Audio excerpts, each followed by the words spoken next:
সম্মানিত সুপ্রিয় দর্শক শ্রোতা দেশ ও প্রবাস থেকে যারা এই মুহূর্তে আমাদের সাথে আছেন, আমাদের ভিডিও দেখতেছেন অথবা শুনতেছেন, সবাইকে জানাই আন্তরিক প্রীতি ও শুভেচ্ছা। বন্ধুরা, এই মুহূর্তে আমি কথা বলছিলাম সুইট সুন্দরী মিষ্টি একটি অপরূপ আপুর সাথে, প্রতিবেদন করবে বলে কয়েকদিন আগে থেকেই যোগাযোগ করছে আমার সাথে। কেন আসলো প্রতিবেদনে বিস্তারিত ভিডিওতে থাকছে, অবশ্যই ভিডিওটা আপনারা কন্টিনিউ করবেন। আসসালামু আলাইকুম। ওয়ালাইকুম সালাম। কেমন আছেন আপনি? আলহামদুলিল্লাহ ভালো আছি। ভালো আছেন। আপু, আপনি প্রতিবেদনে কেন আসলেন? ভাই আমি অনেক গরিব অসহায়, আমি একজন মানুষ চাই, সঠিক একজন মানুষ চাই যে আমার সুখ দুঃখের সাথে হবে, সারা জীবন আমাকে দেখবে, এরকম একজন মানুষ চাই। আমার বাবা নাই, মা আছে আর ছোট একজন ভাই আছে। তো আমি একজন সঠিক মানুষ চাই। আচ্ছা, বিষয়টা হচ্ছে দর্শকদের উদ্দেশ্য করে ক্লিয়ার করে দিই।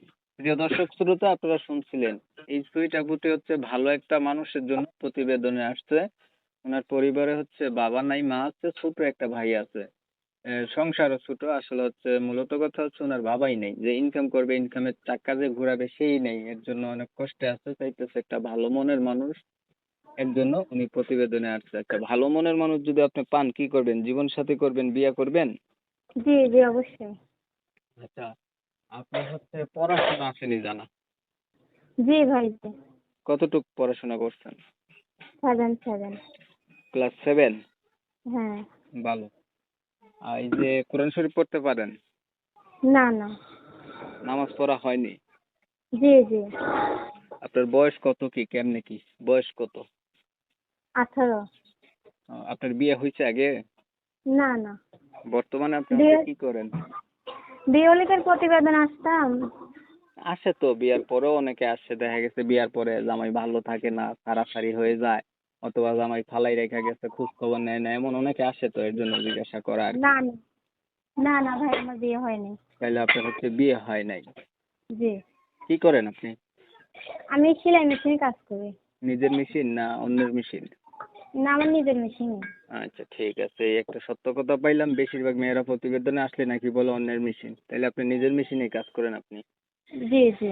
তো আপনি চাইতেছেন যে আপনার সবকিছু জানার পরেও কোনো দায়িত্ববান ব্যক্তি যদি আপনার দায়িত্ব নেয়, আপনার পরিবারের পাশে দাঁড়া বা আপনার পাশে দাঁড়ায়, এমন একটা মানুষ পাইলে আপনি বিয়ে করবেন। জি জি অবশ্যই।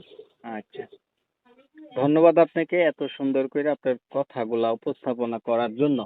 প্রিয় দর্শক শ্রোতা, আপনারা অলরেডি জেনে গেছেন আপুটি কেন আসছে প্রতিবেদনে। তবে আমি আন্তরিকভাবে দুঃখ প্রকাশ করছি, কমিউনিটি গাইডলাইনের কারণে ওনার নাম এবং ঠিকানা আমি আপনাদের মাঝে তুলে ধরতে পারতেছি না। আপনারা অবশ্যই আপুর কাছ থেকে জেনে নেবেন। আর ওনার ভিডিও যদি আপনাদের কাছে ভালো লেগে থাকে তাহলে একটা লাইক দিবেন, একটা শেয়ার দিবেন, ইমো মেসেঞ্জারে ছড়াই দিবেন, যাতে বেশি লোকে দেখে। বলা তো যায় না কে ওনার পাশে দাঁড়াই যায় বা কে ওনাকে বিয়ে করে, একটা ঘর জুড়ানো আর একটা মসজিদ জুড়ানো, তো এটা তো জানেনই। তো অনেক সময় নিয়ে আপনাদের মূল্যবান সময়গুলো নষ্ট করে, ধৈর্য ধরে কষ্ট করে আমার সাথে থাইকে আমার চ্যানেলের ভিডিও দেখছেন, এর জন্য সবাইকে জানাই আমার এমএসকে টিভির পক্ষ থেকে অসংখ্য ধন্যবাদ। সবাই ভালো থাকবেন, সুস্থ থাকবেন।